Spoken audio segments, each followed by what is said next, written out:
அனைவருக்கும் வணக்கம் மக்களே, வணக்கம். சற்று முன் கிடைத்திருக்கக்கூடிய ஒரு மிக மிக முக்கியமான செய்தி ஒன்று வெளியாகி உள்ளது. சற்று முன் 24 மணி நேரத்தில் உதயநிதி ஸ்டாலின் அதிரடி கைது, திமுகவில் நிலவும் பெரும் பரபரப்பு, இது மாதிரி செய்திகள் வெளியாகிருக்கு.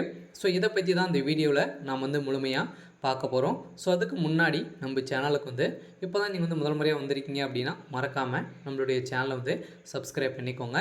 ஸோ வாங்க வீடியோக்குள்ளே போகலாம். ஸோ பார்த்தீங்கன்னா உதயநிதி ஸ்டாலின் அவர்கள் பார்த்தீங்கன்னா ஸோ ஏற்கனவே சனாதன வழக்கு வசமாக சிக்கியிருந்தாங்க இல்லையா. ஸோ திமுகவை சேர்ந்த 3 அமைச்சர்கள் இதில் வசமாக சிக்கியிருந்த சம்பவம் திமுகவை பெரும் அதிர்ச்சி அளிக்கக்கூடிய அளவுக்கு சனாதன தர்மத்தை குறித்து பேசிய 3 அமைச்சர்களும் ஸோ அதிரடியாக நிறைய பதிலடிகள் வாங்கியிருந்தாங்க இல்லையா. ஸோ இந்திய முழுவதும் இருக்கக்கூடிய மக்கள் அனைவருமே சனாதனத்தை தர்மத்தை படுத்தி பேசிய உதயநிதி ஸ்டாலின், ராசா அவர்கள், சேகர் பாபு, இந்த 3 அமைச்சர்களும் பார்த்தீங்கன்னா ஏற்கனவே கைதும் செய்யப்பட்டாங்க. இதை தொடர்ந்து மீண்டும் பார்த்தீங்கன்னா சனாதன வழக்கு சூடு பிடித்து அரைக்கும் நிலையில் இப்போ அமைச்சரவை மாற்றம் நடைபெற்று இருக்கு இல்லையா. ஸோ தமிழகத்தில் திமுகவுடைய அமைச்சரவை மாற்றங்கள் ஸோ நடைபெற்று இருக்கு. ஸோ அந்த அமைச்சரவை மாற்றத்தில் உதயநிதி ஸ்டாலினுக்கு துணை முதல்வர் பதவி கொடுத்தது தான் பார்த்தீங்கன்னா பெரும் அதிர்ச்சியை அளித்திருக்கு. இதன் அடிப்படையில் தான் ஸோ உதயநிதி ஸ்டாலின் அவர்கள்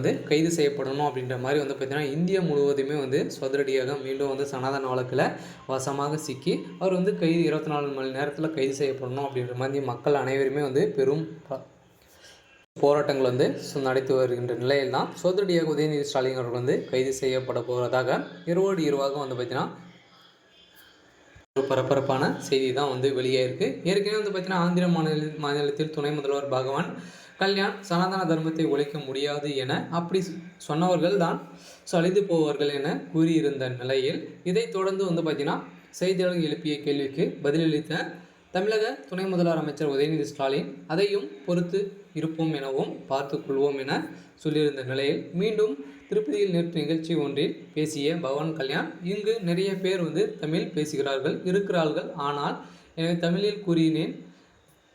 மாநிலத்தை சேர்ந்த ஒரு இளம் தலைவர் சனாதன தர்மம் வைரஸ் போன்றது என அதை ஒழிக்க வேண்டும் என கூறியிருந்த நிலையில் பேசுபவர்களுக்கு ஒன்றும் மட்டும் தெரிவித்துக் கொள்கிறோம் என சனாதன தர்மத்தை உங்களால் அழிக்க இயலாது, ஆனால் நீங்கள் அழிந்து போவீர்கள் என சனாதன தர்மத்தை தாக்கி பேசியவர்களை கடும் கண்டனமாக பார்த்தீங்கன்னா தெரிவித்திருந்த நிலையில் இந்த அடிப்படையில் தான் பார்த்தீங்கன்னா அதிரடியாக மீண்டும் தமிழகத்திலும் ஸோ இந்தியா முழுவதுமே சனாதன வழக்கில் மீண்டும் ஒரு பெரிய கலவரங்கள் ஏற்பட்டு வருகின்ற நிலையில் அதிரடியாக உதயநிதி ஸ்டாலினுடைய துணை முதல்வராக இருக்கக்கூடிய இவர் அதிரடியாக கைது செய்யப்பட்ட சம்பவம் திமுகவை பெரும் பரபரப்பை ஏற்படுத்தியிருக்கு. இருந்தாலும் உதயநிதி ஸ்டாலினுடைய ஒட்டுமொத்தமாக கதையை முடிக்கக்கூடிய அளவிற்கு இந்த சனாதன தர்மம் பற்றி பேசிய உதயநிதிக்கு ஒரு பெரிய இடியை தான் விழுந்திருக்கு. இருந்தாலும் என்ன நடக்க போகுது அப்படின்றத நாம் வெயிட் பண்ணி பார்க்கலாம். ஸோ இது மாதிரி அரசியல் சார்ந்த நிகழ்வுகளை தெரிஞ்சுக்கணும் அப்படின்னா மறக்காமல் நம்மளுடைய சேனலை சப்ஸ்கிரைப் பண்ணிக்கோங்க. தேங்க்யூ.